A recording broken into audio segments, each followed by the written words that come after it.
නමෝ තස්ස භගවතෝ අරහතෝ සම්මා සම්බුද්දස්ස.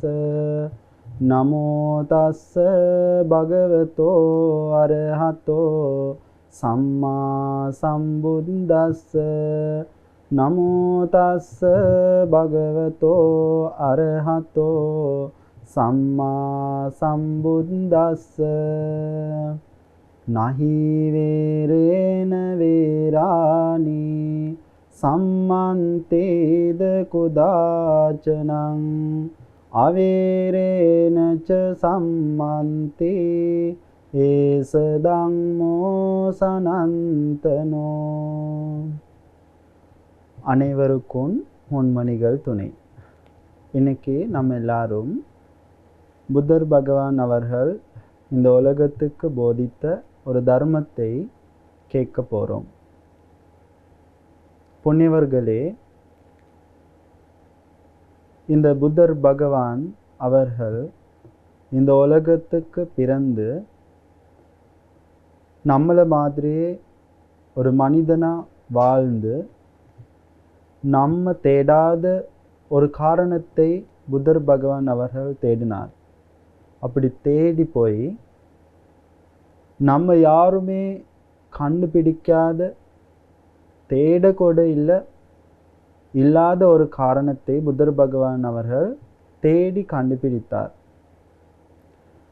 அந்த தேடி கண்டுபிடித்த தர்மத்தை பற்றி புத்தர் பகவான் போதிக்கிறது எப்படின்னா, புத்தர் பகவான் அவர்கள் போதிக்கிறார், இந்த உலகத்தில் இல்லாதது ஒன்றும் நான் தேடி கண்டுபிடிக்கலை. இந்த உலகத்தில் முக்கியமாக இருக்கிற ஒரு காரணங்களை நான் கண்டுபிடித்தேன். யாரும் காணாத, எல்லாரும் தேடி போனாங்க. சத்தியம் என்னன்னு தேடி போனாங்க. ஆனால் யாருக்குமே கிடைக்கல. புத்தர் பகவான் போதிக்கிறார்,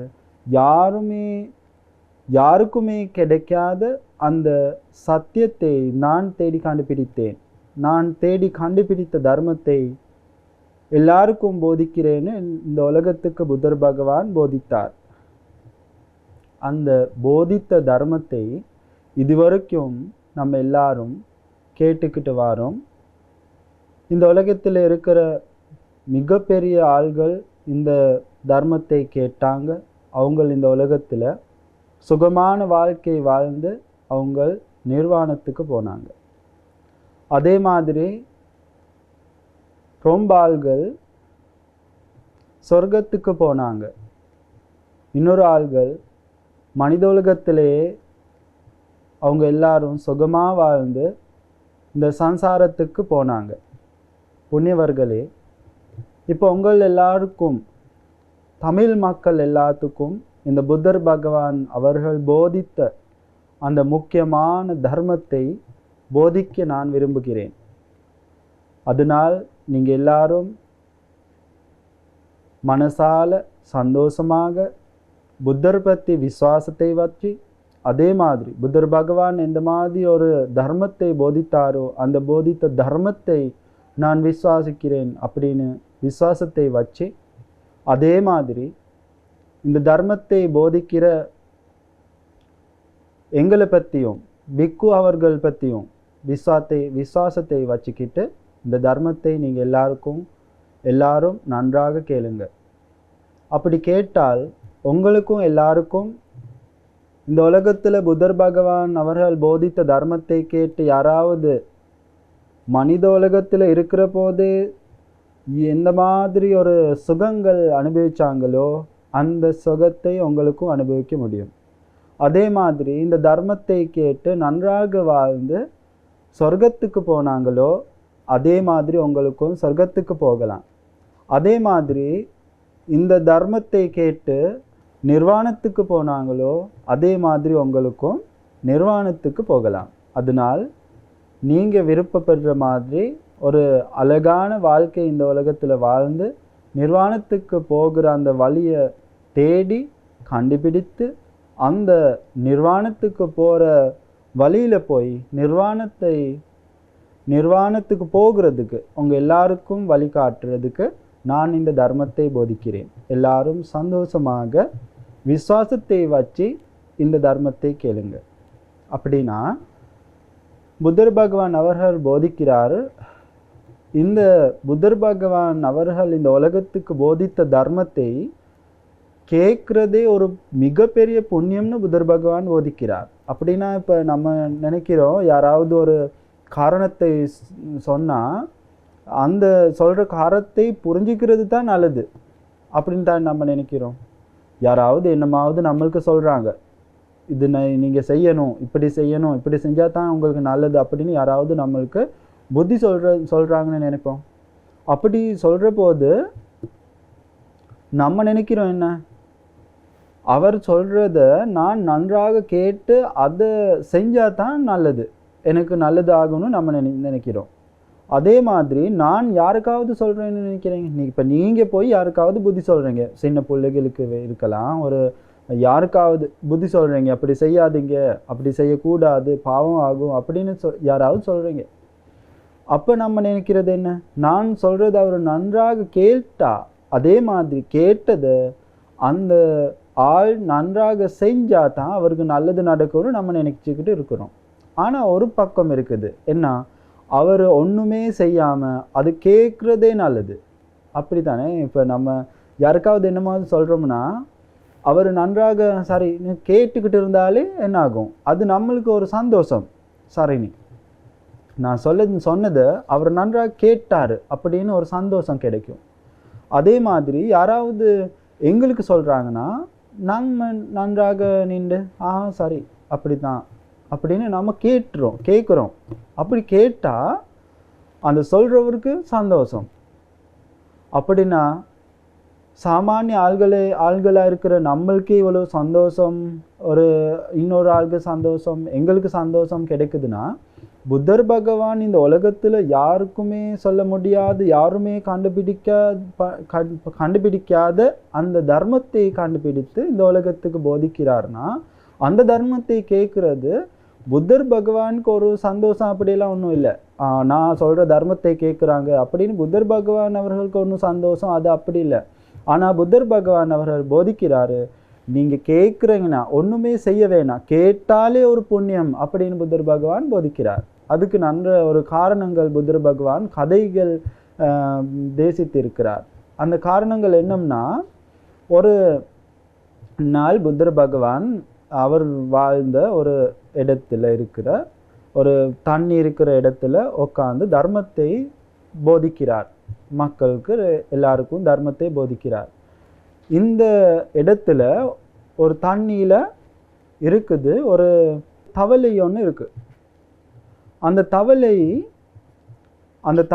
என்ன செய்யுது, அந்த தண்ணியிலிருந்து வெளியே வருது. வெளியே வந்து இருக்கிற போது சத்தம் ஒன்று கேட்குது. அந்த தவளைன்னு சொல்கிறது நம்ம எல்லாருக்கும் நல்லாக தெரியும், ஒரு மனிதன் இல்லை. அதுக்கு மனிதர் பேசுகிறது ஒன்றும் முறையலை. அப்படின்னா புத்தர் பகவான் அவர்கள் போதித்தது மட்டும் அந்த தவளைக்கு தெரியும்னு சொன்னால் அது சரி வராது. அது அந்த மிருங்க உலகத்தில் இருக்க ஒரு தவளை, அதுக்கு தெரியாது என்ன புத்தர் பகவான் போதிக்கிறாரா, தர்மத்தை போதிக்கிறாரா, சும்மா கதிச்சுக்கிட்டு இருக்கிறாரா, ஒன்றுமே தெரியாது. ஆனாலும் அந்த சத்தத்தை கேட்குறாரு. அது நன்றாக நினைவில் வச்சுக்கோங்க. என்ன கேட்குறாரு, சத்தத்தை மட்டுமே தான் கேட்டிருக்கிறார். அந்த சத்தத்தை கேட்டுக்கிட்டு இருக்கிற அந்த தவளை அழகாக சத்தத்தை கேட்டுக்கிட்டே இருக்கிறார். அந்த சத்தத்தை கேட்டுக்கிட்டு இருக்கிற போது ஒரு ஆள் ரோட்டில் போகிறாங்க. மாடு பார்த்துக்கிட்டு இருக்கிற ஒரு ஆள், மாடு பார்த்துக்கிட்டு இருக்கிற ஆள்கிட்ட என்ன இருக்கும், ஒரு குச்சி இருக்கிறோம் கையில், அதுவும் எடுத்துக்கிட்டு தான் வந்துக்கிட்டு இருக்காங்க. அப்படி வர்றபோது அவர் காண்றாரு புத்தர் பகவான் தர்மத்தை போதிக்கிறார். இவர் என்ன நினைக்கிறாரு, நானும் தர்மத்தை கேட்க வேண்டும் அப்படின்னு இவரும் என்ன பண்ணுறாரு, போகிறார் புத்தர்கிட்ட. போகிற போது அவர்கிட்ட கையில் இருந்த குச்சி என்ன செய்கிறாரு, கீழே குத்திட்டு போகிறார். கீழே குத்திட்டு போய் அவர் உட்காந்து தர்மத்தை கேட்குறார். இப்பொழுது ஒரு காரணம் ஆகியிருக்கு. என்ன காரணம்னா, அந்த சத்தத்தை கேட்டுக்கிட்டு இருந்த தவளை மேலே தான் அவர் குச்சியை வச்சார். குச்சியை கொண்டு போய் கீழே குத்தினார். குத்திட்டு அவருக்கு தெரியாது ஒன்றுமே, அவர் தெரியாது. கீழே குத்திட்டு அவர் போயிட்டார். ஆனால் அவர் குத்துனது எங்கே குத்தி இருக்கிறாரு, அந்த சத்தத்தை கேட்டுக்கிட்டு இருந்த தவளை மேலே தான் குத்தி இருக்கிறார். பாருங்க, இப்போ நடந்தது என்னன்னா, அந்த தவளை அப்படியே இறந்து போறார். மிருக உலகத்தில் இருக்குது. நம்ம எல்லாருக்கும் நன்றாக தெரியும், மிருக உலகங்கிறது சொல்றது ஒரு பாவமான உலகம்னு நம்ம எல்லாருக்கும் தெரியும். புத்தர் பகவான் போதித்த தர்மம் காரணத்தால் பார்த்தா அந்த மிருக உலகம்னு சொல்றது ஒரு பாவமான ஒரு உலகம். அழகான உலகம் தான் புத்தர் பகவான் சொல்றார். இந்த உலகத்தில் இருக்கிற அழகான என்னமாவது இருந்துன்னா அதில் ஒன்று தான் இந்த மிருக உலகம் அப்படின்னு புத்தர் பகவான் போதிக்கிறார். அப்படின்னா இந்த உலகத்தில் இருக்கிற அழகான உலகம் தான் அந்த மிருக உலகம். ஆனால் அது ஒரு பாவ உலகம். பாவம் பட்டு தான் அங்கே போய் நம்ம பிறப்போன்னு புத்தர் பகவான் போதிக்கிறார். அப்படின்னா அந்த பாவ உலகத்தில் இருந்த இந்த ஒரு தவளை என்ன பண்ணுது, அந்த புத்தர் பகவான் போதித்த தர்மத்தை ஒன்றுமே அர்த்தம் இல்லாமல் சத்தத்தை கேட்டுக்கிட்டு இருந்தது மட்டுமே தான் செஞ்சாங்க. அவர் புத்தர் பகவான் போதிக்கிறாருன்னு கூட அவனுக்கு தெரியாது. அப்படி கேட்டுக்கிட்டு இறந்து போகிறார். இறந்து போய் எங்கே பிறந்தாருன்னு போதிக்கிறார்? சொர்க்கத்தில் பிறந்தாருன்னு சொல்கிறாங்க. சொர்க்கத்தில் ஒரு அழகான இடத்துல பிறந்தாருன்னு சொல்கிறாங்க. அப்படின்னா பாருங்க, அங்கே இருந்து சொர்க்கத்தில் இருந்து புத்தர் பகவானை தேடி வந்து புத்தர் பகவானோட பேசி புத்தர் பகவான்கிட்ட சொல்கிறாரு, புத்தர் பகவானே, நீங்கள் போதித்த தர்மத்தை நான் ஒன்றுமே தெரியாமல், நீங்கள் போதித்த அந்த தர்மத்தை நான் காதில் கேட்டுக்கிட்டு இருந்தது மட்டுமே செஞ்சேன். ஆனால் அந்த புண்ணியத்தினால நான் இப்போ சொர்க்கத்தில் இருக்கேன் அப்படின்னு ரொம்ப சந்தோஷமாக அவங்க சொல்கிறாங்க. இப்போ பாருங்க, நன்றாக பாருங்க, புத்தர் பகவான் போதித்த காரணம் எவ்வளோ முக்கியமான சத்தியமான ஒரு காரணம்னு. புத்தர் பகவான் என்ன போதித்தாரு? நான் போதித்த தர்மத்தை யாராவது ஒன்றுமே செய்யாமல் கேட்குறதே பெரிய புண்ணியம்னு சொன்னார் தானே. அப்படின்னா இப்போ புத்தர் பகவான் போதித்த இந்த தர்மம் எவ்வளோ சத்தியமான காரணம் இந்த கதையில் நம்மளுக்கு புரிய வருது. எப்படின்னா, ஒரு தவளை ஒன்றுமே தெரியாத, மனித உலகத்தில் பேசுகிற ஒரு வார்த்தை கூட தெரியாத ஒரு தவளை என்ன ஆகுனது? சொர்க்கத்துக்கு போய் பிறந்தாங்க. எதனால? அந்த புத்தர் பகவான் போதித்த தர்மத்தை சத்தத்தை மட்டுமே காதில் கேட்டதுனால தான் போய் பிறந்தாங்க. அப்படின்னா இப்போ நம்ம எல்லாரும் நன்றாக பாருங்க, இப்போ சிங்கள பாசத்தில் உங்களுக்கு தர்மத்தை இவ்வளோ நாள் இருந்தது. சிங்களம் தெரிஞ்ச ஆளுங்கள் இந்த தர்மத்தை போதினது அப்புறம் எல்லாரும் கேட்டிருப்பீங்க. இப்போ நான் தெரிஞ்ச ஆள்கள் இருக்கிறாங்க, அவங்க ரொம்ப நல்ல சிங்களம் தெரியும், அவங்க வந்து இங்கிலீஷ் தெரிகிற ஆளுங்க இருக்கிறாங்க, அவங்க வந்து தர்மத்தை கேட்டு அவங்க இந்த தர்மத்தை கேட்டு அது வழியாக போய்கிட்டு இருக்காங்க. ஆனாலும் இந்த தர்மத்தை தெரியாத ஆளுங்க இந்த உலகத்தில் இருக்காங்க. அதே மாதிரி எந்த மொழியில் சொன்னாலும் அவங்களுக்கு புரியாது, தமிழ் மொழியிலேயே சொல்லணும். அப்படின்னா இப்போ நம்ம தமிழ் மொழியில் தான் இப்போ சொல்கிறோம். அப்போனா உங்கள் எல்லாருக்கும் எவ்வளோ முக்கியமான ஒரு காரணம்னு பாருங்கள். இப்போ தமிழ் மொழியிலே நம்ம கேட்குறதும் நல்லாக புரியுது. அப்படின்னா உங்களுக்கு தர்மத்தை ஒன்றுமே செய்யாமல் கேட்குறதே ஒரு புண்ணியம்னா. நன்றாக பாருங்க, இப்போ நம்ம சொல்கிறது நன்றாக நம்மளுக்கு புரியுது. நம்மளோட மொழியிலேயே பேசுகிறாங்க, நம்மளோட மொழியிலேயே அந்த தர்மத்தை போதிக்கிறாங்க. அப்படின்னா உங்கள் எல்லாரோடையும் ஒரு புண்ணியம் தான் இது. இந்த தர்மத்தை கிடைச்சதும் ஒரு புண்ணியமான காரணம். அதனால நீங்களும் எனக்கும் இந்த மாதிரி ஒரு புண்ணியமான ஒரு காரணத்தை கேட்குறதுக்கு ஒரு புண்ணியம் பண்ணியிருக்கிறேன். நானும் இந்த சம்சாரத்தில் இதுக்கு முன்னால் ஜன்மத்தில் ஏதோ நான் செஞ்ச ஒரு புண்ணியத்துக்கு தான் இந்த புத்தர் பகவான் போதித்த தர்மத்தை எங்களோட மொழி, நான் தெரிஞ்ச மொழியிலே கேட்குறதுக்கு ஒரு நேரம் கிடைச்சிருக்கு, ஒரு இடம் கிடைச்சிருக்குன்னு சந்தோஷப்பட்டு இந்த தர்மத்தை எல்லாரும் கேளுங்க. நானும் அவ்வளோ தமிழ் மொழி அவ்வளோவாக தெரியாது, தெரிஞ்ச தமிழில் நானும் எல்லாருக்கும் இந்த தர்மத்தை போதிக்கிறேன். எல்லாரும் இந்த தர்மத்தை கேளுங்க. கொஞ்சம் கொஞ்சமாக நம்ம இந்த தர்மத்தை புரிஞ்சுக்குவோம். அப்பொழுது எனக்கும் நல்லா தமிழ் தெரிய வரும், உங்களுக்கும் நல்லது நடக்கும், எனக்கும் நல்லது நடக்கும், உலகத்துக்கு எல்லாத்துக்கும் நல்லது நடக்கும். அதனால நம்ம எல்லாரும் நன்றாக இந்த தர்மத்தை கேட்போம். புண்ணியவர்களே, நான் இன்னைக்கு போதிக்க போகிற காரணம்தான் நகை வேறேனு வேறானி சம்மாந்தி இது குதாச்சனம் அவேரேனு சம்மாந்தி ஏசதாமோ சனாந்தனம். புத்தர் பகவான் அவர்கள் இந்த உலகத்துக்கு போதித்து முக்கியமான ஒரு தர்ம காரணத்தை இன்னைக்கு நான் போதிக்க போறேன். நீங்க எல்லாருக்கும் இந்த உலகத்துல வாழ்ற போது, இந்த உலகத்துல வாழ்ற போது, அம்மா அப்பாவோட வாழ்ற போது, பிள்ளைகளோட வாழ்ற போது, நண்பர்களோட வாழ்ற போது, ஒரு முக்கியமான ஒரு வாழ்க்கைக்கு முக்கியமான ஒரு காரணம் தான் இந்த காரணம். என்னம்னா, ஒரு நம்மளுக்கு கோபம் வரும், சண்டை போடுவோம், அம்மா அப்பாவோடையும் சண்டை போடுவோம், பிள்ளைகளோட சண்டை போடுவோம், அதே மாதிரி மனைவி கணவர் அவங்களோடையும் சண்டை போடுவோம், அதே மாதிரி நம்மளுடைய அன்பான ஆள்கள் கூட சண்டை போட்டு அவங்க எல்லாரோட பிரிஞ்சு போய் வருஷ கணக்கில் நம்ம எல்லாரும் சண்டை போட்டு கதைக்காமல் இருப்போம். அப்படின்னா சாகிற போதும், இல்லை நம்ம எல்லாரும் இறந்து போகிறோம் இந்த உலகத்தில், அப்படி இறந்து போகிற போதும் நம்ம எல்லாரும் யாராவது பற்றி கோபமாக தான் சாவோம். ஐயோ அவன் அப்படி செஞ்சுட்டான், அவன் உயிரோடு இருக்கிற போதே நான் செத்து போகிறேனே அப்படின்னு நினைக்கிறோம். அதே மாதிரி யாராவது நம்மளோட கூட்டாளி யாராவது நம்ம அவரோட கோபமாக இருந்தால், அவரை எங்களுக்கு முன்னால் இறந்து போனால் நம்ம சந்தோஷப்படுவோம், எனக்கு முன்னால் அவர் போயிட்டாரு அப்படின்னு நம்ம சந்தோஷப்படுவோம். அப்படின்னா இது எல்லாத்துக்கும் நன்றாக பாருங்கள், இந்த கோபம்னு சொல்கிறது ஒரு முக்கியமான நம்ம வாழ்க்கையில் இருக்கிற ஒரு முக்கியமான காரணம். இந்த கோபம்னால பெரிய தவறுகள் நம்ம வாழ்க்கையில் நடந்துக்கிட்டு இருக்குது. நம்ம தெரியாமல் எவ்வளோ காரணங்கள் நடந்துக்கிட்டு இருக்குது. இந்த உலகத்தில் மிகப்பெரிய ஆள்கள் இருக்கிறாங்க, இல்லைன்னா ரொம்ப ஆள்கள் இருக்கிறாங்க. அவங்க எல்லாரும் வாழ்க்கையில் செஞ்ச ஒரு தப்புகள் என்னன்னு தேடி போய் பார்த்தா, அவங்களோட பேசி பார்த்தா, அவங்க எல்லாரும் சொல்கிறது என்னன்னா, நான் கொஞ்சம் கோவப்பட்டேன், நான் மன்னிப்பு கொடுக்கல அவங்களுக்கு, நான் கோவப்பட்டேன், அதனால தான் எனக்கு இந்த காரணம் இல்லாமல் அப்படின்னு கோவத்தை பற்றி சொல்லுவாங்க. கோவம்னால்தான் எனக்கு எல்லா காரணமும் நடந்தது. அதே மாதிரி ஜெயிலில் இருக்கிற ஆளுங்க கிட்ட போய் பேசினா அவங்க என்ன சொல்லுவாங்க, அவங்களும் சொல்லுவாங்க, ஐயோ நான் கோவப்பட்டேன், இன்னொரு கொஞ்சம் நேரம் நான் இருந்திருந்தா இது நடந்திருக்காது, ஆனால் நான் கோவப்பட்டதுனால தான் இது எல்லாமே நடந்துச்சு, இவ்வளோ துக்கங்கள் எல்லாத்துக்கும் காரணம் நான் கோவப்பட்டது தான் அப்படின்னு எல்லாரும் சொல்லுவாங்க. ரொம்ப பேர் இதை சொல்லுவாங்க. புத்தர் பகவான் இது எல்லாமே பார்த்து புத்தர் பகவான் உலகத்துக்கு போதியிருக்கிறார் என்னன்னா, நன்றாக பாருங்க, நஹி வேரேன வேராணி சம்மந்தீது குதாச்சன அவேரேன சம்மந்தி ஏசுதாமோ சனந்தன்.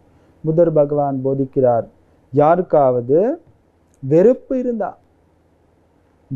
வெறுப்பால நீக்க முடியாதுன்னு புத்தர் பகவான் போதிக்கிறார். இந்த வெறுப்பை அன்பால மட்டுமே நீக்க முடியும்னு புத்தர் பகவான் போதிக்கிறார்.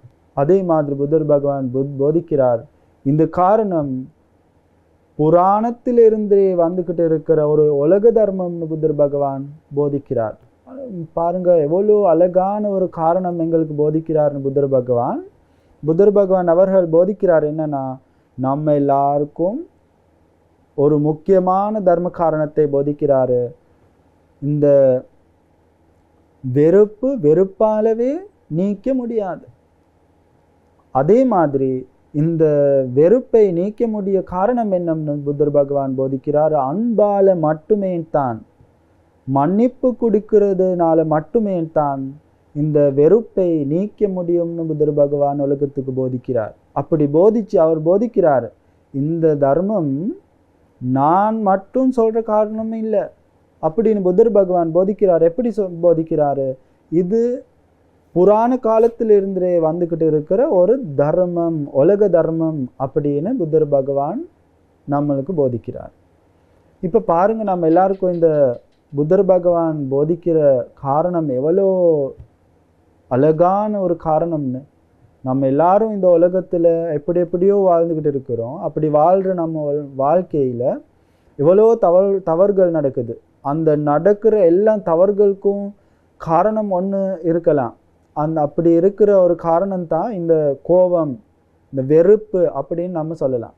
அப்படின்னா புத்தர் பகவான் போதிக்கிறார், எப்பயாவது யார் மேலேயாவது வெறுப்பு வந்தா, இல்லைன்னா யாராவது நமக்கு வெறுப்பு பண்ணினா, அப்படின்னா என்ன பண்ணலாம், யாராவது எனக்கு வந்து அடிக்கிறாங்க, இல்லை யாராவது வந்து திட்டுறாங்க, இல்லை யாராவது வந்து எனக்கு தப்பு பண்ணுறாங்க. அப்படி தப்பு பண்ணுனா நான் என்ன பண்ணுறது? நானும் அவருக்கு கோவப்படுவேன். எதுக்காக நீ இப்படி என்ன செஞ்ச? நான் உனக்கு ஒன்றுமே பண்ணலே, தப்பு ஒன்றும் பண்ணலே, நீ எதுக்கு எனக்கு தப்பு பண்ணுற அப்படின்னு நம்ம கோவப்படுவோம், வெறுப்புப்படுவோம். அப்படி வெறுப்பு பண்ணி என்ன பண்ணுறது? கோவப்பட்டு அவருக்கு திட்டுவோம். நம்ம திட்டுறதுக்கு அப்புறம் அவர் என்ன பண்ணுவார்? நான் அது நினச்சி பண்ணலை, இல்லை நினச்சே பண்ணாலும் நான் என்ன பண்ணுறேன் அப்படின்னு அவரும் கோவப்படுவார், அவரும் வெறுப்புப்படுவார்.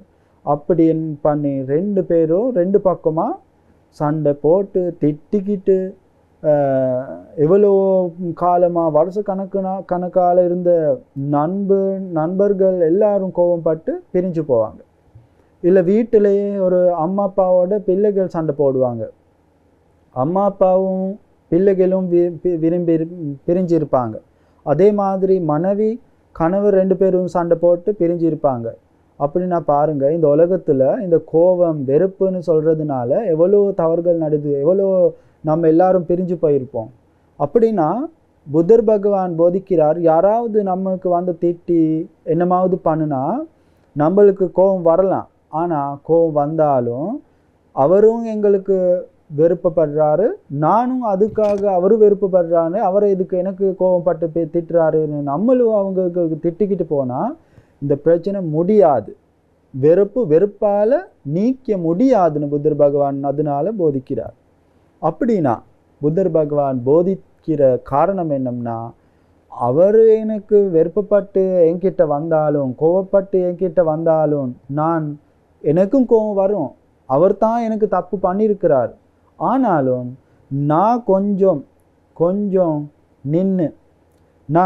நின்றுட்டு பொறுமையாக கொஞ்சம் நின்றுட்டு பொறுமையாக அவரை பற்றி பார்த்து சரி அப்படின்னு நான் கொஞ்சம் பக்கமாக போயிட்டா பிரச்சனை அதிலேயே நின்று போயிடும். அவர் திட்டிக்கிட்டு வர்றாரு, நீங்கள் கொஞ்சம் என்ன பண்ணுறது? பொறுமையாக அவரை பற்றி பார்த்து அவரை பார்த்து கோபப்படாமல், நான் வெறுப்பப்பட மாட்டேன், நான் கோவப்பட மாட்டேன் அப்படின்னு என்ன பண்ணுறது? நான் கொஞ்சம் நிற்பேன். அப்படி நிற்னா அந்த கோவப்பட்டு வர்ற ஆளும் என்ன பண்ணுவாங்க? அவரும் நின்றுவார். அவருக்கு இன்னும் கோபம் வராது. அதுதான் இந்த உலக தர்மம். அதனால நம்ம எவ்வளோ நின்று அதே மாதிரி பொறுமையாக எவ்வளோ நேரம் நிற்கிறோமோ அதே அளவுக்கு அந்த வெறுப்பப்பட்டு என்கிட்ட வர்ற, அந்த கோவப்பட்டு நம்ம கிட்ட வர்ற ஆள் அந்த கோபம் அந்த வெறுப்பம் அப்படியே நிற்கிறதுக்கு நின்று போகிறதுக்கு காரணமாகும். ஆனால் அவர் திட்டிக்கிட்டு வர்ற போது, அவர் என்னமாவது சொல்கிற போது நானும் கோவப்பட்டு நானும் வெறுப்பப்பட்டு போய் சண்டை போடுறேன்னா இது 1 இல்லை 2 இல்லை 3 இல்லை வருஷ கணக்கில் போயிட்டு இருக்கும். அதுவும் வருஷ கணக்கில் மட்டுமே இல்லை, குடும்பத்தாளுங்களும் சண்டை போடுவாங்க, அதுலேயும் நிற்காது, ஜன்மமாக போய்கிட்டு இருக்கும். ஜன்மமாக இதுக்கு அப்புறமும் எங்கேயாவது பிறந்தோம்னா அப்பவும் அந்த கோவத்திலேயே நம்ம இறந்து போய் அங்கிருந்தோம் எங்கேயாவது அவரை பார்த்தா நம்ம கோவப்படுவோம். அதுதான் இந்த உலக தர்மம். அதனால தான் புத்தர் பகவான் போதிக்கிறார், இந்த வெறுப்பை வெறுப்பாலவே நீக்க முடியாதுன்னு புத்தர் பகவான் போதிக்கிறது அதனால தான். அப்படின்னா நம்ம எல்லாரும் இந்த தர்மத்தை நன்றாக புரிஞ்சிக்க வேண்டும். இப்போ டிவியிலெல்லாம் போனது இந்த இலங்கையில் ஆன ஒரு காரணத்தை பற்றி. அந்த காரணம் என்னம்னா, அதில் சொல்கிறாங்க, ஒரு வீட்டில் ஒரு வீடும் இன்னொரு வீடும் சண்டை போட்டு எல்லாரும் கோவப்பட்டாங்க, 2 பக்கமும் திட்டுக்கிட்டாங்க, அடிச்சுக்கிட்டாங்க, பிரிஞ்சு போயிட்டாங்க. அப்புறம் என்ன ஆகுறது, ஒரு நாள் அந்த வீட்டில் இருந்து அவர் ஒரு கத்தியை கொண்டு வந்து ஒரு அப்பாவை வெட்டி போட்டாங்க.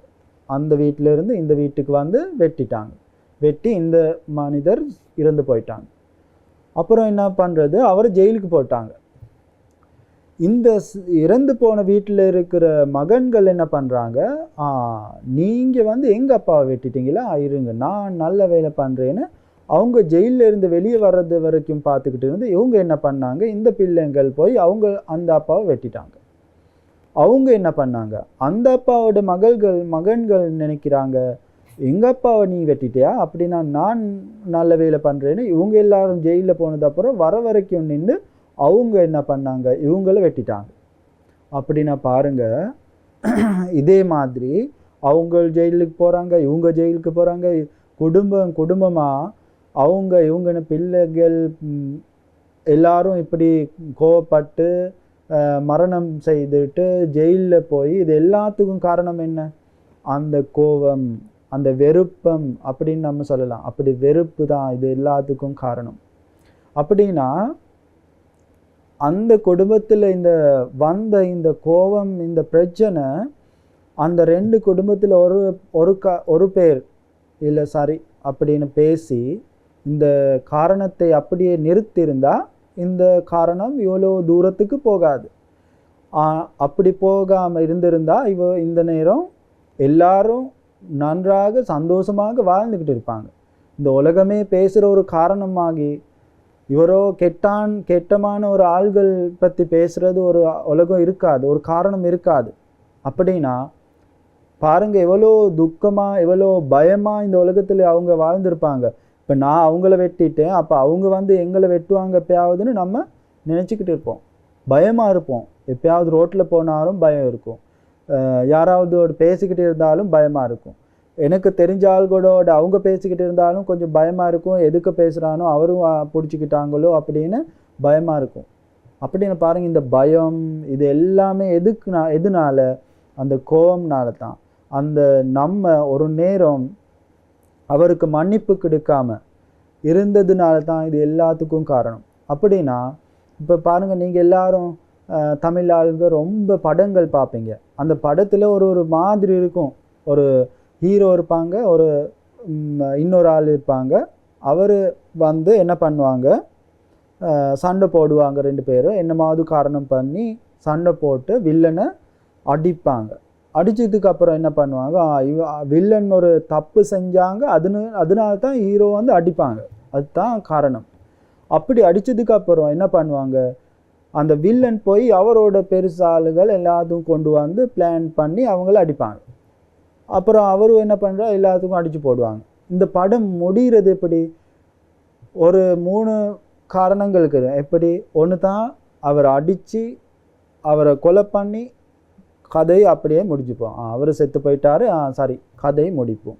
இன்னொன்று இருக்கும், அடித்து அவருக்கு காரணத்தை சொல்லி கொடுப்பாங்க, நீங்கள் செஞ்சது தப்பு தான் அப்படின்னு கத்தியை கீழே போடுவாங்க.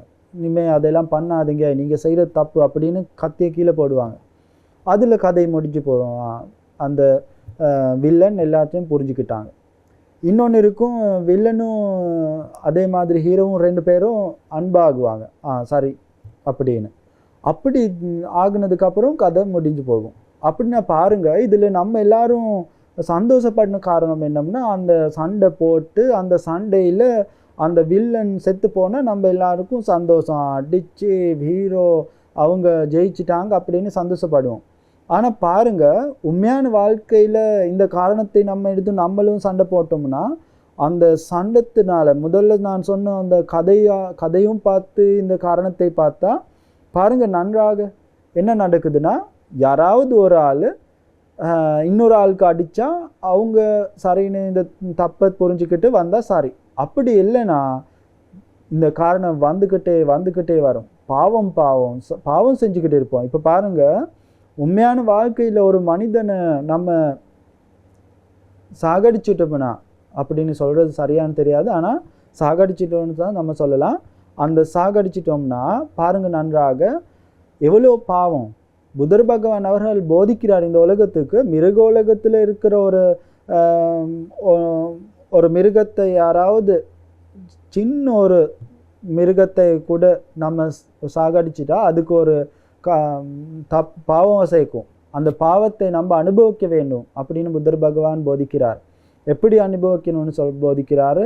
இந்த உலகத்துக்கு நம்ம பிறந்ததுக்கு அப்புறம் நம்ம எல்லாரும் தெரியும், அம்மாவோட வயிற்றுக்கு வந்த உடனே போயிடுவாங்க. அதே மாதிரி பிறக்கிறதுக்கு முன்னால் போயிடுவாங்க. அதே மாதிரி பிறந்து ஒரு நாள் இருந்து போயிடுவாங்க. பிறக்கிற போதே செத்து போயிடுறாங்க. அதே மாதிரி ஒரு 5 வருஷம் 10 வருஷம் 20 வருஷம் இருந்து போயிடுவாங்க. அதே மாதிரி இன்னொரு ஆள் இருப்பாங்க, ஒரு 60 வயது இருந்து சந்தோஷமாக ஆயுஷம் முழுக்க இருந்துட்டு இறந்து போயிடுவாங்க. அப்படின்னா அந்த சின்ன காலத்திலேயே இருந்து போகிறதுக்கு என்ன காரணம்? யாரோட விருப்பம் அது? யாராவது அந்த விருப்பம் அவரோட விருப்பம் அது இப்படின்னு சொன்னால் அதில் ஒரு காரணம் இருக்கணும். எதுக்காக அவர் மட்டும் அப்படி இருந்து போனாங்க? எதுக்காக ஏன் பிள்ளை மட்டும் இருந்து போனாங்க அப்படின்னா எங்களுக்கு ஒரு கேள்வி இருக்கும்.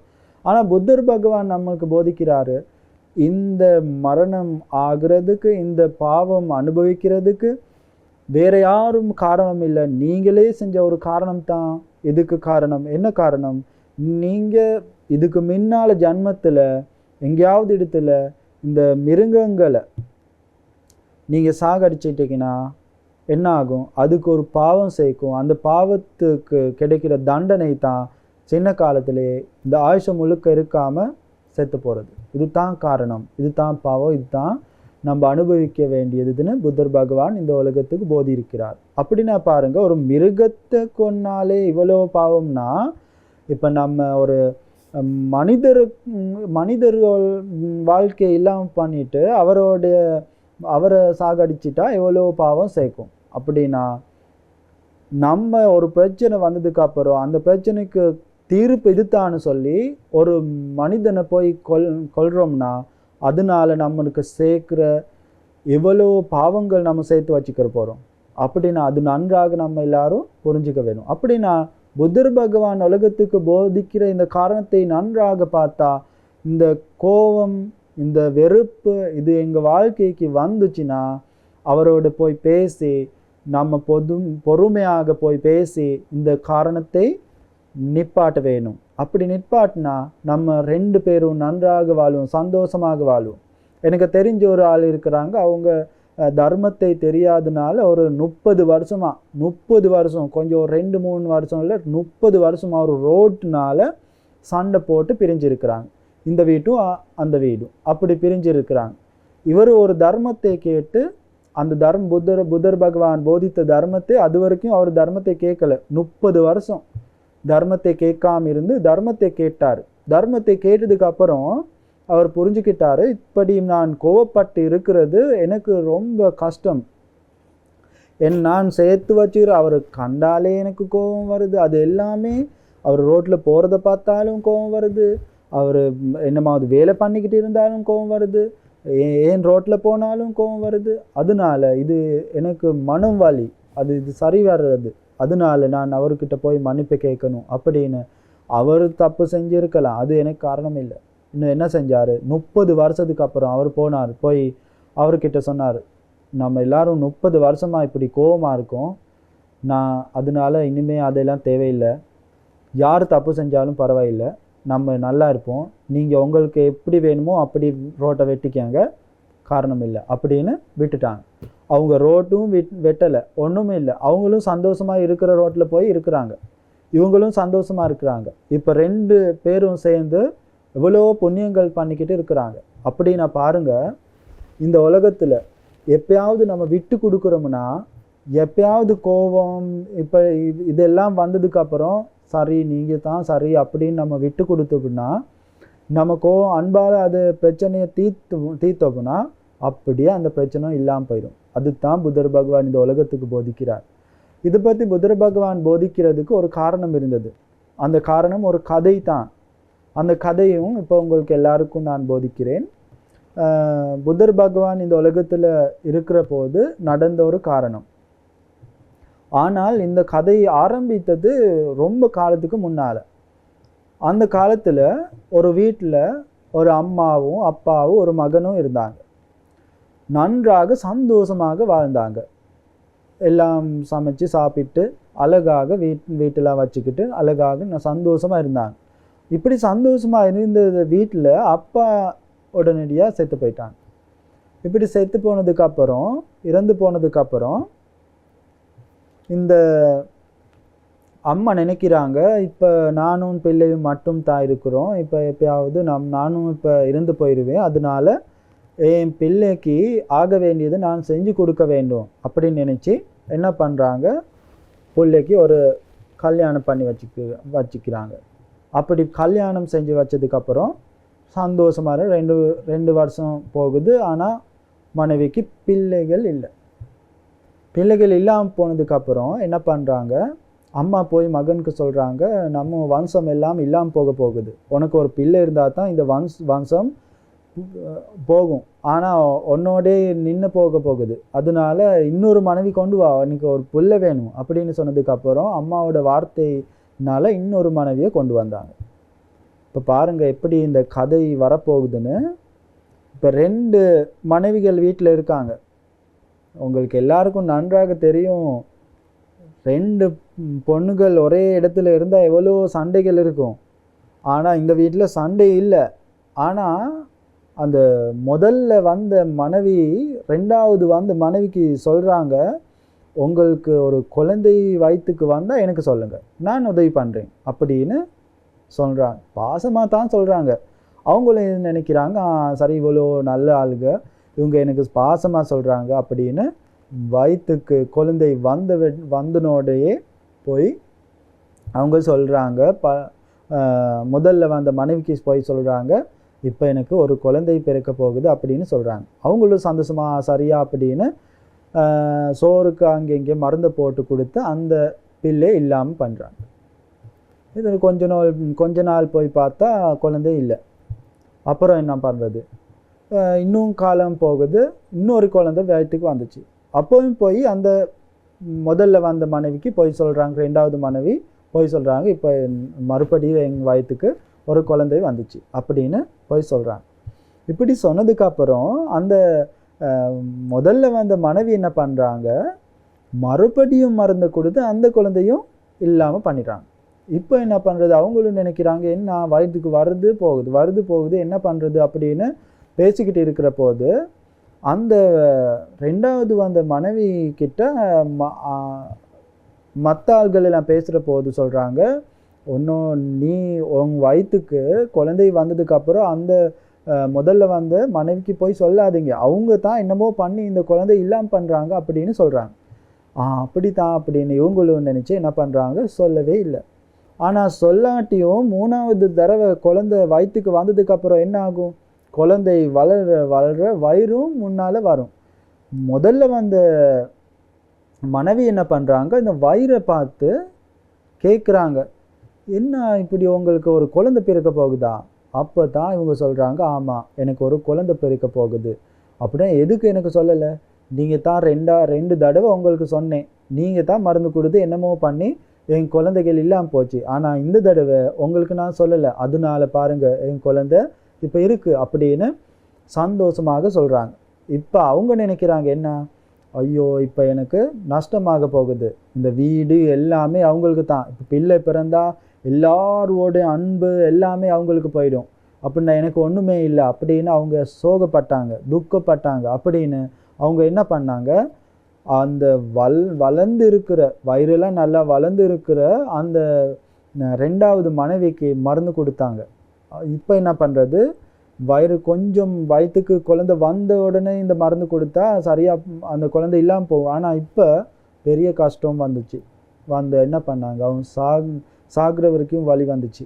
அப்புறம் அவங்க சாகிற போது சொன்னாங்க, நீ தானே மருந்து கொடுத்து இவ்வளோ ஆகிறதுக்கும் வழி காட்டின, அதனால நான் எங்கே பிறந்தாலும் நீ இந்த உலகத்தில் எப்பயாவது குழந்தை பிறப்பில் எந்த ஜன்மத்திலேயாகும் அந்த எல்லா ஜன்மத்திலையும் நான் உங்ககிட்ட பழி வாங்குவேன் அப்படின்னு சொன்னாங்க. சொல்லி இறந்து போய் இவங்க எப்படி பிறந்தாங்கன்னா ஒரு பூனையாகி பிறந்தாங்க. இதை கேட்டு அந்த கணவர் என்ன பண்ணாங்க, நீங்கள் தான் என்னுடைய குழந்தைகள் எல்லாத்தையும் கொண்டுன்னு அடித்து போட்டாங்க. அந்த அடியிலேயே நான் கொஞ்ச நாள் இருந்து அந்த முதல்ல வந்த மனைவியும் இறந்து போயிட்டான். இந்த 2 மனைவியும் இறந்து இப்போ குழந்தை இருந்த மனைவி பூனையாகிச்சு. 2வது மனைவி ஒரு கோழியாக பிறந்துட்டாங்க. கோழியாக பிறந்து முட்டை போடுறது எல்லாமே அந்த பூனை சாப்பிட்றாங்க, உடைச்சி சாப்பிட்றாங்க. இதனால கோழி என்ன பண்ணுறது, கோழி இப்போ அந்த பூனை மேலே கோபம் வருது, நீ தான் நான் போடுற எல்லா முட்டையும் என் பிள்ளைகள் எல்லாத்தையும் நீ தான் நாசமாகிற, நீ தான் சாப்பிட்ற, நீயும் எப்பயாவது பிள்ளைகள் பிறப்பில்லை, நீ உன்னோட பிள்ளைகள் எல்லாத்தையும் நான் சாப்பிடுவேன் அப்படின்னு அவங்க மேலே இப்போ இவங்க கோபப்பட்டு இப்போ 2 பேரும் இறந்து போகிறாங்க. 2 பேரும் இறந்து போய் பிறக்கிறாங்க. எப்படி ஒரு பெண் மான பிறக்கிறாங்க அந்த பூனை. அந்த கோழி இப்போ என்னவா பிறக்கிறாங்க, இந்த ஜன்மத்தில் பிறக்கிறாங்க, ஒரு புலியாக பிறக்கிறாங்க. அந்த புலியாக பிறந்ததுக்கு அப்புறம் தேடி வர்றாங்க. யாரை தேடி வர்றாங்க? அந்த பெண் முயலை தேடி வந்து, அந்த பெண் மானை தேடி வந்து, அந்த பெண் மான் போடுற குட்டிகள் எல்லாத்தையும் இந்த புலி சாப்பிடுது. இப்போ என்ன பண்ணுறது? இப்போ அந்த பெண் மான் என்ன பண்ணுறது? அந்த புலியை வச்சுக்கிட்டு அந்த புலி மேலே கோவப்படுது. அந்த புலி மேலே கோவப்பட்டு அவங்களும் நினைக்கிறான், நீயும் எப்பயாவது எந்த ஜன்மத்திலேயாவது பிறப்ப இல்லை, அப்போது உன்னோடைய குழந்தைகளை நான் சாப்பிடு அப்படின்னு நினச்சிக்கிட்டு இந்த மான் செத்து போகுது. செத்து போய் ஒரு பேயா பிறக்குது. பேயா பிறந்ததுக்கு அப்புறம் அந்த புலி எப்படி பிறக்குது? அவங்க பிறக்கிறாங்க ஒரு மனித உலகத்தில் ஒரு பெண்ணாக பிறக்கிறாங்க. பெண்ணாக பிறந்து அவங்க போய்கிட்டு இருக்கிறாங்க. காலம் போகுது, கொஞ்சம் கொஞ்சமாக காலம் போய் ஒரு நன்றாக ஒரு காலம் போனதுக்கப்புறம் கல்யாணம் பண்ணி ஒரு பிள்ளை பிறக்க போகுது. பிள்ளை பிறக்கிற போகுது அந்த பேயா பிறந்ததுக்கு தெரிஞ்சு போகுது. இப்போ தேடிக்கிட்டு வருது, நீ தானே என்னோட குழந்தைகள்லாம் சாப்பிட்ட, உனக்கு கொடுக்குறேன்னு பின்னால் தேடி வந்து மனித உருவத்தில் வந்து அந்த குழந்தைய சாப்பிட்றாங்க. இப்போ என்ன பண்ணுறது? சாப்பிட்டு போகிறாங்க. இப்போ அந்த அம்மாவும் தெரிஞ்சுக்கிட்டாங்க, ஒரு தடவை வந்து என்னுடைய குழந்தையில இப்படி சாப்பிட்டாங்க, ஒரு பேய் வந்து சாப்பிட்டுச்சுன்னு தெரிஞ்சுக்கிறாங்க. ரெண்டாவது குழந்தை வந்ததுக்கப்புறமும் அந்த குழந்தையும் வந்து சாப்பிட்றாங்க. மூணாவது தடவை குழந்தை வயிற்றுக்கு வந்ததுக்கப்புறம் கணவர்கிட்ட அந்த பெண்ணு சொல்கிறது, கணவரே இனிமே இதெல்லாம் பண்ண முடியாது, ஒரு பேய் வந்து என்னுடைய பிறக்கிற குழந்தைகளை சாப்பிட்டு இருக்குது, அதனால இங்கே இருக்க முடியாது, அம்மா வீட்டுக்கு போவோன்னு அந்த கணவரும் கூட்டிக்கிட்டு அம்மாவோட வீட்டுக்கு போய் அங்கே குழந்தை பெற்றுக்கிறாங்க. பேய்க்கு வர முடியாது. வராமல் இருந்துட்டு கொஞ்சம் ஒரு 2-3 வருஷம் போனதுக்கப்புறம் தேடிக்கிட்டு வராங்க. வந்து பார்த்தா வீட்டில் இல்லை. எங்கேன்னு கேட்டதுக்கு அவங்க அம்மா வீட்டுக்கு போயிட்டாங்கன்னு சொன்னதுக்கப்புறம் தேடிக்கிட்டு போகிறாங்க. தேடிக்கிட்டு போகிற போது இந்த பெண்ணும் அந்த பிள்ளையும் அந்த கணவரும் 3 பேரும் குளிச்சுக்கிட்டு இருக்கிறாங்க. அப்பொழுது கண்டாங்க அந்த பேய் வந்துக்கிட்டு இருக்குது. அப்போ தான் அந்த அம்மா சொல்கிறாங்க, என்னோட 2 பிள்ளைகளையும் சாப்பிட்ட பேய் வந்துக்கிட்டு இருக்குன்னு அந்த பிள்ளையும் தூக்கிக்கிட்டு ஓடிக்கிட்டு போகிறாங்க. ஓடிக்கிட்டு போகிற போது புத்தர் பகவான் ஒரு இடத்துல உட்காந்து மக்களுக்கு தர்மத்தை போதிக்கிறார். அந்த இடத்துக்கு ஓடிக்கிட்டு போய் புத்தர் பகவான் காலு கீழே பிள்ளையை வச்சுட்டாங்க. பிள்ளையை வச்சுட்டு புத்தர் பகவான் அவர்களுக்கு போதிக்கிறார்.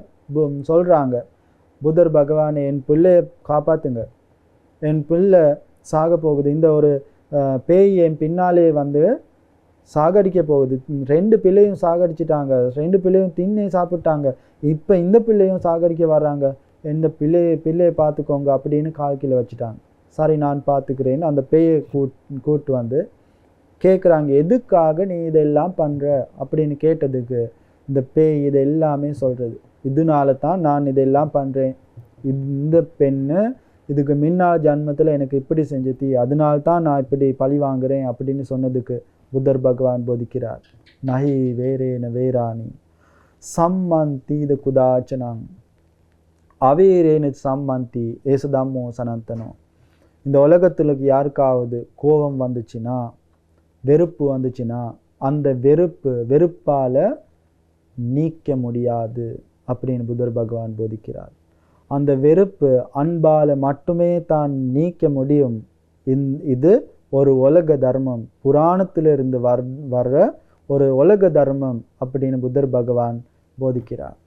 இதை கேட்டு அவங்க எல்லாரும் புத்தியுள்ள ஒரு மனிதனா, அந்த பெண்ணும் அதே மாதிரி அந்த பேயும் 2 பேரும் நன்றாக இது புரிஞ்சுக்கிட்டு அந்த புத்தர் பகவான் கிட்ட மன்னிப்பு கேட்டு பிரிஞ்சு போகிறாங்க. இனிமேல் நான் உனக்கு ஒன்றும் பண்ண மாட்டேன், நீ நன்றாக வாழ். அந்த பெண்ணும் இனிமேல் நானும் கோவப்பட மாட்டேன், உங்களுக்கு என்னோட 2 பிள்ளைகளை நீங்கள் கொன்னுட்டீங்க, நானும் உங்களுக்கு மன்னிப்பு கொடுக்கிறேன், நீங்களும் நன்றாக வாழுங்க அப்படின்னு 2 பேரும் பிரிஞ்சு போகிறாங்க. அதிலே இந்த கோபம், இந்த பழி வாங்குறது, இது எல்லாமே நின்று போச்சு. பாருங்கள், இதுதான் புத்தர் பகவான் உலகத்துக்கே போதிக்கிறார். நம்ம எல்லாருக்கும் போதிக்கிறது இதே காரணம் தான். பாருங்க, இலங்கையில் ஆன அந்த காரணத்தை பற்றி உங்களுக்கு நான் போதித்தேன். அதுலேயும் பாருங்க, இந்த கோபம், இந்த கோபம்னால இந்த உலகத்தில் எவ்வளோ தவறுகள் நடந்து எவ்வளோ கஷ்டங்கள் துக்கங்கள் அனுபவிச்சுக்கிட்டு இருக்கிறாங்க. அப்படின்னா உங்கள் வாழ்க்கையிலையும் இந்த தர்மத்தை கேட்குற போதும் எவ்வளோ துக்கங்கள் அனுபவிச்சுக்கிட்டு இருப்பீங்க. அந்த துக்கத்துக்கு காரணம் என்னன்னு நன்றாக பார்த்தா, அந்த துக்கத்துக்கு காரணம் எங்கேயாவது ஒரு இடத்துல நான் கோவப்பட்டது தான் இருக்கலாம். எங்கேயாவது இடத்துல யார் மேலேயாவது கோவப்பட்டிருப்பேன். அந்த கோபம் பட்டது தான் இப்போ நான் அனுபவிக்கிற துக்கத்துக்கு காரணம்னு நம்ம நினைக்கலாம். நன்றாக தேடி பாருங்க. இல்லை இப்போ இந்த தர்மத்தை கேட்குற நீங்களே உங்களுடைய மனைவியோடையோ உங்களோட கணவரோடையோ கோவப்பட்டு பிரிஞ்சிருப்பீங்க. இந்த நேரத்துலையும் அப்படி பிரிஞ்சிருப்பீங்க. அப்படின்னா நன்றாக பாருங்க, பிரிஞ்சு இருக்கிறதுக்கு என்ன காரணம்னு நன்றாக பாருங்க. காரணம் எப்பயாவது அவங்க உங்களை திட்டிருப்பீங்க, இல்லை நீங்கள் அவங்களுக்கு திட்டிருப்பீங்க, அவங்களே தான் தப்பு செஞ்சுருப்பாங்க. ஆனால் நன்றாக பாருங்க, நீங்கள் சந்தோஷமாக இருக்கிற காலத்தில் எவ்வளோ நல்லா சந்தோஷமாக இருந்திருப்பீங்க. இப்போ அந்த சந்தோஷம் எல்லாமே இல்லாமல் போயிடுறதுக்கு என்ன காரணம்? காரணம் என்னம்னா, நீங்கள் சண்டை போட்ட நேரத்தில் அவரே எனக்கு தப்பு செஞ்சுருக்கலாம், அவர் தான் தப்பு செஞ்சாங்க, சாரி அவங்க தான் தப்பு செஞ்சாங்க. நான் எப்பயாவது அந்த தப்பாக அவங்க யோசிக்கவும் இல்லை, அவங்க ஏற்றுக்கவும் இல்லை. ஆனாலும் சாரி, இனிமே இதை பண்ணாதீங்க, இது எனக்கு நான் விருப்பம் இல்லாத ஒரு காரணம், இதை பண்ணாதீங்க அப்படின்னு மன்னிப்பு கொடுத்திருந்தா இப்பவும் அந்த சந்தோஷம் அப்படியே இருந்திருக்கும். நன்றாக பாருங்க, புத்தர் பகவான் போதிக்கிறார், அவரும் தப்பு செஞ்சிட்டாரு, அதனால் நானும் கோவப்படுவேன், அவர் இல்லைன்னு அவரும் கோவப்படுவார். அப்படின்னா அப்படி ரெண்டு பேரும் கோவப்பட்டு வெறுப்பப்பட்டு இந்த பிரச்சனை எப்பயும் நின்று போகாது. எப்பயாவது நான் சரி, நீங்கள் தப்பு செஞ்சிட்டீங்க, சரி நான் மன்னிப்பு கொடுக்குறேன் அப்படின்னு நான் கொஞ்சம் யோசிச்சு இருந்தா இப்போ இந்த துக்கம் இல்லை. அதுதான் உண்மை, அதுதான் உண்மையான காரணம். அப்படின்னா நண்பர்கள் இருக்கலாம், அந்த நண்பர்களோட நான் நல்லாக சின்ன காலத்திலிருந்து வாழ்ந்திருப்பேன். ஆனால் அவ்வளோ காலமாக நன்றாக வாழ்ந்தாலும் நான் சின்ன ஒரு பிரச்சனை வந்ததுக்கு அப்புறம் நீங்கள் தப்பு செஞ்சிட்டீங்க, எனக்கு இவ்வளோ தப்பான காரணம் பண்ணிட்டீங்க, ஏன் இது எல்லாம் எனக்கு பண்ணுனீங்க அப்படின்னு நம்ம கோவப்பட்டு அவங்களோட கோவமாக திட்டிட்டு சண்டை போட்டு நம்ம எல்லாம் பிரிஞ்சு போய் வருஷ கணக்கில் மூஞ்ச கூட பார்க்காம விலகி இருப்போம். அப்படின்னா நன்றாக பாருங்க, இதுக்கு காரணமும் என்னன்னா, அவங்களுக்கு தப்பு செஞ்சது உண்மை தான், ஆனால் நானே அவங்களுக்கு சரி நீங்கள் தப்பு செஞ்சிட்டீங்க, நான் அவங்களுக்கு மன்னிப்பு கொடுக்குறேன், ஆனால் இந்த மாதிரி இனிமேல் பண்ணாதீங்க அப்படின்னு சொல்லி நம்ம காரணத்தை புரிஞ்சிக்கிட்டு அவங்களுக்கும் புரிய வச்சிருந்தா இந்த பிரச்சனை இவ்வளோ தூரம் போகாது. அப்படின்னா நம்ம இன்னும் சந்தோஷமாக இருப்போம். அவங்களோட துக்கத்துக்கு நானும் போவேன், என் துக்கத்துக்கு அவங்களும் இருப்பாங்க. வருஷ கணக்கில் இருந்த நண்பர் இதெல்லாம் நல்லா இருப்பாங்க, எல்லாரும் சந்தோஷமாக இருந்திருப்போம். அப்படின்னா இப்போ எங்களுக்கு இருந்த நண்பர்கள் இல்லாமல் போகிறதுக்கு காரணம் என்ன? மன்னிப்பு கொடுக்காதது தான். நம்ம எல்லாரும் அந்த புத்தர் பகவான் போதித்த மாதிரி பொறுமையாக யோசிக்காமல் இருந்தது தான் இது எல்லாத்துக்கும் காரணம். அப்படின்னா புத்தர் பகவான் போதிக்காரு, வெறுப்பால் நீக்க முடியாது, வெறுப்பு அன்பால் மட்டுமே தான். நம்ம யாராவது பொறுமையாக இந்த மாதிரி காரணத்தை பற்றி பொறுமையாக பார்க்குறோம்னா, அன்பால் அவருக்கு இருக்கிறோம்னா அதிலே அந்த பிரச்சனை நின்று போயிடும். அதனால தான் புத்தர் பகவான் இந்த உலகத்துக்கு போதினார், நஹி வேரேன வேராணி சம்மந்தி இத குதாச்சனாங் அவேரேன சம்மந்தி ஏசதாமோ சனந்தனோன்னு புத்தர் பகவான் இந்த உலகத்துக்கு போதினார். அப்படின்னா நீங்கள் எல்லாரும் உங்கள் வாழ்க்கையில் நடந்த எல்லா காரணத்தை பற்றியும் இன்னொரு வாட்டி யோசிச்சு பாருங்க, மறுபடியும் யோசிச்சு பாருங்க, இந்த காரணத்துக்கு இப்படி நடக்கிறதுக்கு என்ன காரணம்? அந்த காரணத்துக்கு எங்கேயாவது மூலத்தில் ஒரு காரணம் இருக்கல, நான் கோவப்பட்டது, மன்னிப்பு கொடுக்காம இருந்தது, அதனால நான் மன்னிப்பு கேட்காம இருந்தது தான் இது எல்லாத்துக்கும் காரணம். நான் இந்த மாதிரி தப்பு செஞ்சேன், அவர்கிட்ட போய் எனக்கு மன்னிச்சிருங்க, நான் ஒரு தப்பு செஞ்சேன் அப்படின்னு நான் பேசாமல் இருந்தது தான் இந்த காரணம் எல்லாத்துக்கும் காரணம். ஒரு வருஷ கணக்கில் நான் தனியாக வாழ்ந்திருப்பேன். தனியாக வாழ்ந்ததுக்கு காரணம் மன்னிப்பு கேட்காம இருந்ததுன்னு சொல்லலாம். அதனால நினைச்சு பாருங்க, நீ உங்க வாழ்க்கைய புத்தர் பகவான் போதித்த அந்த தர்மத்தை நன்றாக பாருங்க. உங்க வாழ்க்கை மாற போற ஒரு தர்ம காரணம் இந்த தர்ம காரணம் ஆகலாம். அதனால இன்னையிலிருந்து உங்க வாழ்க்கையில என்னமாவது நடந்ததுன்னா, உங்களுக்கு யாராவது தப்பு செய்யலாம், தப்பு அவர் மேலேயே தப்பு இருக்கலாம். ஆனாலும் நான் கொஞ்சம் இருந்து புத்தியுள்ள ஆளா இருந்து நான் நன்றாக பார்த்து அவரை நன்றாக பார்த்து நான் கோவப்படாம நான் அவருக்கு மன்னிப்பு கொடுத்தா, அவருக்கு அன்பா பேசினா, அதுலேயே என்னாகும், அந்த பிரச்சனை நின்று போயிடும். அதனால நீங்க உங்க இந்த உலகத்துல வாழ்ற போது உங்க மனசுல நன்றாக இந்த தர்ம காரணத்தை பதிவா வச்சுக்கிட்டு இந்த உலகத்துல ஆள்களோட வாழ்ற போது, பேசுற போது, வேலை பண்ற போது இந்த காரணத்தை வச்சுக்கிட்டு எல்லாரோடையும் பழகுற போது யாராவது தப்பு செஞ்சா அவங்களுக்கு மன்னிப்பு கொடுங்க. நீங்க அவங்களுக்கு தப்பு செஞ்சா தப்பை புரிஞ்சுக்கிட்டு நான் தான் அவங்களுக்கு தப்பு செஞ்சேன், அது செய்யக்கூடாது ஒரு காரணம் அப்படின்னு நம்ம பக்கமா இருந்து பார்க்கணும், அவங்க பக்கமும் இருந்து பார்க்கணும். நன்றாக பாருங்க என்ன சொல்றேன்னு. இப்ப எனக்கு ஒரு தப்பு நடந்து போச்சு அவருனால, நான் அது விருப்பம் இல்லை, அதனால நான் கோவப்படுவேன். ஆனா நான் அப்படி கோவப்படுற போது, அவருக்கு திட்டுற போது நன்றாக பார்க்கணும், அவர் பக்கமா இருந்து இந்த பிரச்சனை பத்தி பார்க்கணும், அவர் இருக்கிற இடத்துல இருந்து பார்க்கணும். அப்பதான் புரியும். நான் விருப்பம் இல்லாதனால தான் இது ஒரு பிரச்சனையா இருக்கு, ஆனா அவர் அதுக்கு விருப்பமா இருக்காங்க. அதனால இப்ப நம்ம பார்ப்போம், ஒரு என்னமாவது சாப்பாடு செய்யறோம், அதுக்கு உப்பு போடுறோம். நான் சண்டை போடு, எதுக்கு இவ்வளவு உப்பு போட்டுறீங்க, எனக்கு நான் விருப்பம் இல்லை அப்படின்னு மனைவியோட சண்டை போடுறீங்க, உப்பு எதுக்கு எவ்வளவு போட்டீங்கன்னு. ஆனா மனைவி இருக்கிற இடத்துல இருந்து பார்த்தா மனைவி நினைக்கிறாங்க உப்பு கொஞ்சம் இருந்தா தான் ருசி, நான் விருப்பம் உப்பு இருந்தா தான் எனக்கு ருசி அப்படின்னு அவங்க இவ்வளோ நாள் விட்டு கொடுத்துருக்குறாங்க. என் கணவர் உப்பு கொஞ்சம் குறைவா இருந்தா தான் ருசியாக சாப்பிட்றாங்க, அதனால நானும் அப்படியே சாப்பிட்றேன் அப்படின்னு அவங்க விட்டு கொடுத்துக்கிட்டு இருக்கிறாங்க. ஒரு நாள் உப்பு கொஞ்சம் போட்டு அவங்களுக்கு விருப்ப மாதிரி செஞ்சுருக்காங்க, அது எனக்கு பிடிக்கல.